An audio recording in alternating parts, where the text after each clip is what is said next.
The NFL draft is in the books, so we're going to help you with your rookie drafts. We've got our top 12 to 14, 15 running back rankings Come on. after the NFL draft. Do us a massive favor. Go ahead and smash that like button to show some love. Let's go, baby. Subscribe if you like Dynasty content. And I want you to comment down below the sleeper running back that you're going to be drafting everywhere. I want to know who it is. And if you want access to updated rankings from us so you can smash your startups and your rookie drafts, if you want a direct line to DM us, if you want a team grade, go ahead and sign up with our code LAND, L-A-N-D, at flockfantasy.com/land. Come on, baby. You're going to get everyone's perks over there. If you sign up to the Mother Flocker tier, then you're going to get that team grade option. That's okay, right. 5 tiers, Badaki. Let's start at tier number 5. Hit me with who you got here. Hit me with your best shot. Far away. I know. Okay. If you guys have been with our lives, I've been saying to avoid this player, but I think he does need to get ranked some way, somehow. Okay. He is in my tier 5, and that's Tajay Spears. Okay. He didn't make it into my top 5, or into my top 5 tiers, I would say. And the reason being is because he did get the draft capital, right? I still want to avoid him at all costs with no ACO, with the cartilage in his leg, and if he can even play out his full contract, don't love it, but he is in my tier 5. I have him in tier 4. Oh, okay. And I'll explain why. This tier 5 is very open. Most of these tier 5 guys you're taking mid to late 3rd, 4th round. I hear you. I think Tajay, because he did go day 2, I think we have to put him ahead of the other guys in tier 5, but we'll talk about it. And I can respect that. Let's see who the other players are in tier 5. And then I think at the end of the day, when I look at the other players I have in this tier 5, I would definitely take Tajay if he was on the board over them. So, okay, we'll have a conversation about that in a second. Do you have Evan Hull here? No, I don't. Where do you have Evan Hull ranked? He's just outside my top 15-ish. Okay, that's fine. He's my RB4, 14, so I thought I would add him here anyway. I've also got Eric Gray, who didn't make the top 12, but he's still in this tier. He went to Eric Gray went to the Giants in round 5, and Evan Hull went to the Colts in round 5. So both players who, are likely backups behind the superstar running backs on their team, but 5th round draft capital, you have to at least consider them in this tier. I can definitely understand it. Then at my RB12 spot, I currently have Deuce Vaughn. Hey, Deuce. He is here in my tier 5. And I think Tony Pollard is clearly going to be the star running back for this team. But I'm not as high on Deuce as other people. A lot of people are taking him like mid-3rd round. I can't get on that with like a super flex rookie draft because he's still such a small running back. Yes, he was successful in college, but that size is not going to translate to the NFL. And there's a chance he's just a special teamer, that like legit, with 6th round draft capital to the Cowboys. But it was a cool story with his dad. And maybe he has some favor in the building. I struggle to see a scenario in which Deuce Vaughn is ever fantasy relevant, but I just wanted to put him here in tier 5 because it's not the deepest running back room, and there's a weird connection there. So I think there's good vibes. Yeah, and really, I think that's really based off good vibes. Yeah, and I think that's the case. The reason why he's here for me is because you're right. There's no competition in this backfield, and honestly, I can tell you right now, I feel more confident with Deuce over Rojo. I think it's Malik Davis is also there, and then Tony Pollard.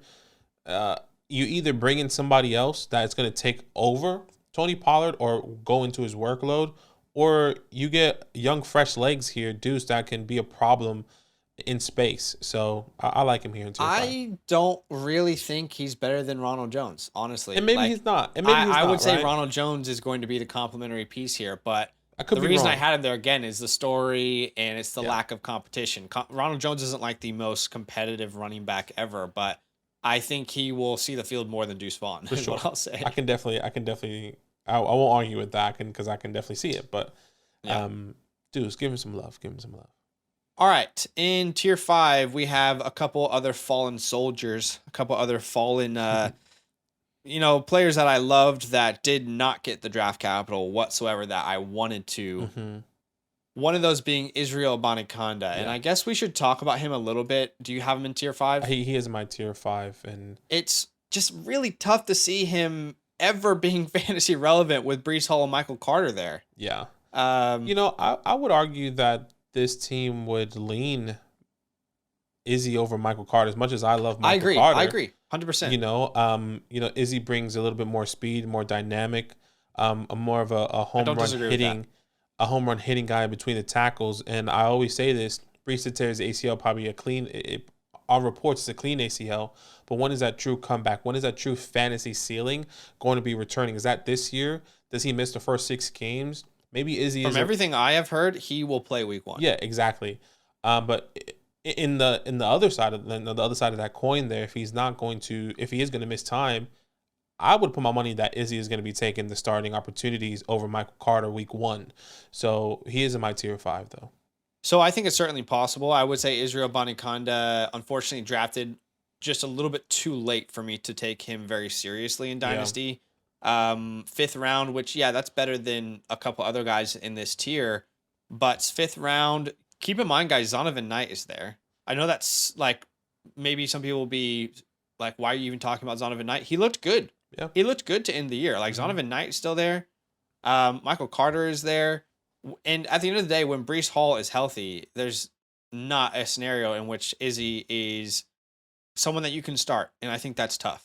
Yeah. Just my personal opinion. But the only other player I would have in here, another fallen sleeper guy that I loved, Zach Evans, drafted in the 6th round. Here's what I'll say.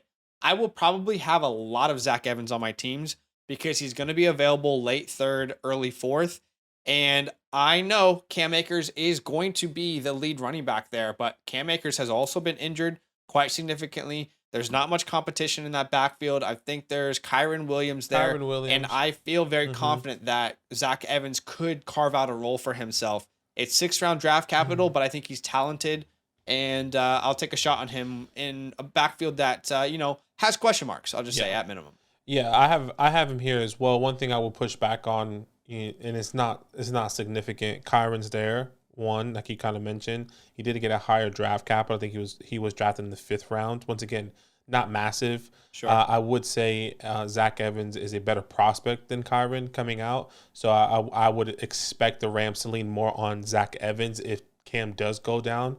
But that's all I would say there. But no pushback. He's in my tier 5. The tough part with Kyron as well is we saw him last year and we didn't really see. There was no spark. Like, no you know what I mean? There was a clear opportunity for Kyron to take that backfield when there was that weird Cam Akers wanting to be traded, not sure what they're doing type, vibe. I'm just not sure I'm scared about Kyron, but I get it. I think, let me ask you this question, Badaki. If all these players are on the board, are you not taking Tajay over them? Round 3 to the Titans, despite his concerns medically? Well, to be completely fair, Tajay is my first guy in my 5th tier. So yes, I would be taking Tajay over all those guys. But I think I think we could agree he could be in tier 4. He definitely can be, and I'm not here to argue for Tajay. I mean, if you want to take him and put him in tier 4, absolutely. But I think there are conversations to where, like, if Cam Akers does go down, I would rather have Zach Evans obviously over Tajay. Sure. If Brees is not healthy in time, I'd rather have Izzy over Tajay. And I think that is. Yeah. And once again, I know I have Tajay in the beginning of this tier, but still, it's very, very difficult to kind of see the longevity. But as currently constructed, these backfields, I completely agree. Completely agree. Yeah. So let's put him in tier 4. I think that's fair. Sure. Now, based off his ADP, I think you and I can agree that we probably won't have much Tajay. Yes. We did rookie drafts today, and I saw him go early 2nd, 202, 203, 204, 205. I'm not touching him in the 2nd round. Yeah. But I think he deserves being in tier 4 with the capital he was given. Because the Titans surely knew that, right? Surely. I have one other running back in tier 4 because my tier 3 is just so big. And that running back is Chase Brown. Mm-hmm. By this time, the video would have been out where I talk about Chase Brown as a sleeper. I think he is one of my favorite sleeper running backs. He's not really being noticed so far in rookie drafts. He's falling to early to mid 3rd round. And I think there's clearly a pathway for him to get touches in Cincinnati. So that was the only 2 running backs I had here in tier 4 personally. Yeah. Oh, in tier 4. Okay. I do have Chase here. I can definitely see the argument maybe with the other 2. Because I guess I'm constructing my tiers a little bit differently. Once again, I have Roscoe and Tank in this tier. And Chase Brown. So take Tajay down, Roscoe Roscoe and Tank in tier 4. But once again, I think it's just the way we are constructing our tiers, which is different. So I'm happy to kind of hear you out in the rest of tier 3. So you're saying you have Tank and you have Roscoe, Roscoe, right? yeah, and then Tajay's down, and then obviously you can probably imagine in my head, how I'm building it up. Sure. In my head, there's a couple reasons why I have Rashawn and Tank in a tier above them. First would be the draft capital, specifically when it comes to Chase Brown. Rashawn goes in round 4, Tank Bigsby goes in round 3. Yep. And I think there's a clear pathway, specifically, like I would argue for Rashawn if I had to choose one, for him to be like the starting running back for his team. Definitely not Tank. I think Travis Etienne will be heavily, he'll be the RB1 in my opinion. But Tank has a clear role. Do you know what I mean? So I would be happy if we want to split the difference and put Rashawn in tier 3. Yeah. Because Rashawn to me has the clearest path of anyone after really if you look at even day 2, like day 2 onwards, Rashawn has the clearest pathway to being a starter in year 1. Like if anyone's Damian Pierce in year 1, it's Rashawn. And that's not, again, to say that Khalil Herbert is irrelevant. Like Khalil Herbert will be involved, and Deontay Foreman could also be involved. But Rashawn Johnson, this is good commitment from the team, and he could also get his shot. He's not a less talented or a inferior talent than the other running backs in the backfield. So I hear you. So yeah, let's talk about it.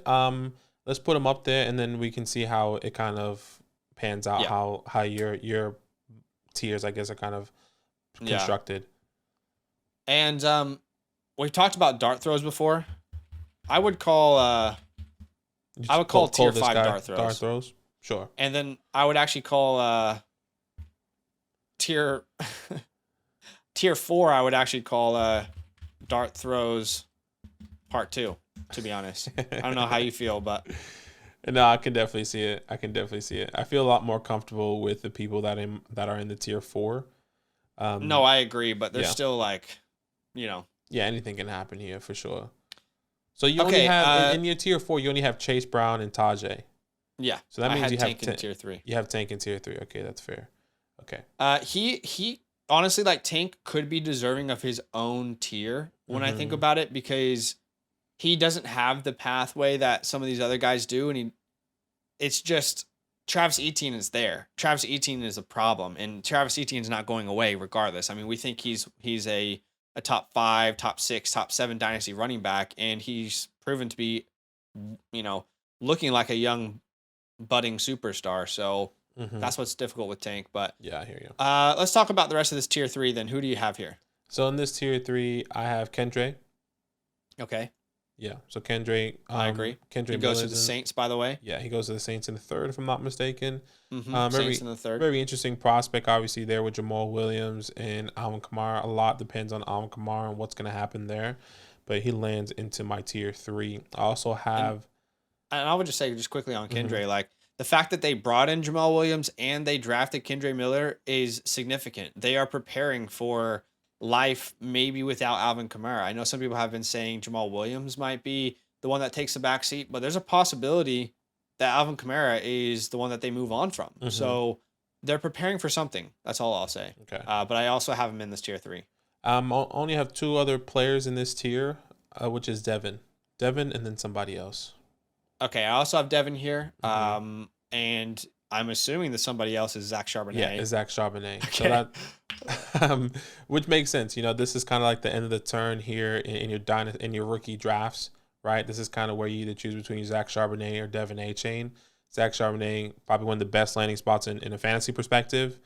Devin Achane, probably one of the best landing spots in a fantasy perspective. Just really, you have to pick your poison and who you believe the long-term answer is, right? And right now, it feels like a Zach Charbonnet in my eyes. So I'll just say how I currently feel around Charbonnet and Achane, and I think you could also make the case that maybe Charbonnet and Achane deserve their own tier. I think you and I wouldn't consider... I don't know how you feel about Achane. I know you're lower on him than I am, but I wouldn't consider Miller or Rashawn over Achane or Charbonnet. Yeah. So maybe they do deserve their own tier, but maybe they do. Maybe just for the sake of this video, we'll leave it like that. Yeah. Maybe they should be tier 3A, and Kendra and Rashawn should be tier 3B. Potentially. But for the sake of the video, we'll just leave them in the same tier. But just on the A-Chain versus Charbonnet conversation here, Charbonnet, we know for sure he is in a backfield where it's shared. It's shared. Yeah. I think A-Chain, the reason he's so appealing is because there's really not anyone that scares you in Miami taking opportunities away from him. But I will say what's pushing me towards Charbonnet is that he's a better prospect. He got better draft capital. Exactly. And he's in what eventually A-Chain will probably be in, right? I mean, what happens if people draft A-Chain in the first round ahead of Charbonnet and then they go out and trade for Dalvin Cook, or they bring on Leonard Fournette? Yeah. Well, the thing that's always been my worry with Devin, and that's whether it's this year or next year, they're always going to bring somebody else in, right? Yeah, and I think I hear you. And then the upside is capped depending on the type of running back they actually bring in. Because if you do bring in a running back that is a pass catching back, then Devin A-Chain's opportunities are kind of capped or maybe limited in some sort of way. So I have Charbonnet over Zach. I have Charbonnet over Devin A-Chain. Same. Like you said. So. Yeah, but I'm still very pro A-Chain. I mean, I was one of the only people defending A-Chain all offseason, getting roasted by the comments, but now it seems like everyone's in again. And I will say that he's well deserving of being in this tier, and he in a class that is just really rough to determine. Yeah, he looks very attractive, and I like how Mike McDaniels was talking about him in some interviews, how excited they are to utilize him. Yeah. So yeah, of course. Again, I think Charbonnet and A-Chain should probably be in a tier of their own. And maybe he should, because I mean, obviously, it kind of feels like, oh man, it's tough. You know why I believe they're not in a tier of their own is because their upside is capped. All three of those players here, the way that I see it, Charby, Devin, Kendre, all their. Because that's how my tiers are constructed, and then Ross goes down. Well, why don't we just all agree that A-Chain and Charbonnet are tier 3A? Sure. And then Kendre and Rashawn are tier 3B. Yeah, yeah, sure. Okay, on to tier 2, all on his own. I will put Jahmyr Gibbs. Exactly. And the reason Jahmyr Gibbs and Bijan Robinson are separated by a tier is because, again, I use my tiers for who I would draft in these areas. And if Bijan's available, I don't know anyone who's taking Jahmyr, and I know Badaki wouldn't as well. Yep, exactly. But again, Jahmyr, we would clearly take over any of these tier 3 guys. And in fact, in this class, I would say there is a huge tier break between tier 2 and tier 3. Massive, massive break. Agreed. Kind of drawing back here to one of these players and maybe extending the conversation. If Roscoe, because you kind of alluded to it, if Roscoe is the Damian Pierce in this backfield or in this class, maybe we should not make that mistake again and take him ahead of some of these players that aren't going to continue the upside. Because if he does have a Damian Pierce type of season, I think obviously we'll probably come back and say, I think I will want Roscoe over Kendre. I want Roscoe over Devin. I know that's a risk for sure. That's going to be a massive risk from fantasy the other side to that coin is he didn't get the draft capital that the players ahead of him did. Mm-hmm. And he has, Kendre has competition just like Rashawn. Like, Khalil Herbert was, according to PFF, one of the most efficient running backs all last year. Again, like I said earlier, I don't think Rashawn is an inferior talent, so he could take the role from Khalil Herbert, but he still has his own roadblocks. Yeah. He definitely does. All these players have their own roadblocks. I guess it just depends on what sort of, we'll call this roadblocks. Roadblocks. I mean, if you kind of have which roadblock do you want to take on? You kind of have to think about it because, Roscoe got 4th round draft capital. If I'm not mistaken, very similar to Damian Pierce. It just depends on how he's going to perform. But the difference there, and I know I was the one who brought up Damian Pierce. I'm saying if anyone was to be Damian Pierce, the one that we didn't see coming, you and I have liked Rashawn Johnson for a while, but the difference there, I would say, is there's more competition in the back. It was Rex Burkhead. Sorry, no, it was it was Marlon Mack. It was Marlon Mack that Damian Pierce had to deal with, and that was really it. Khalil Herbert and Deontay Foreman are far superior competitions than what Damian Pierce stepped into. So Definitely. I feel pretty good about where we currently have it. Yeah, no, it is definitely. I like where Roscoe's at, and I think that's fine. It's just very interesting. And I would say one other player. I'm pretty sure this video will be out by now, but you've probably seen the trajectory of where I'm kind of thinking about Tank. I think he'll probably be the goal line opportunity, the James Conner, maybe the Jamal Williams for Travis Etienne in a goal line perspective. He's not going to be a guy that's taking away massive opportunities away from Travis Etienne. But a guy that's going to be, hey, okay, Rashawn probably has, 40 yards and 2 touchdowns, right? Finishes as RB 15 somehow in week 5. And they're like, oh, Tank, right? That's the type of outlook I have. My on comps Tank. for Rashawn were Brian Robinson and Ramondre Stevenson.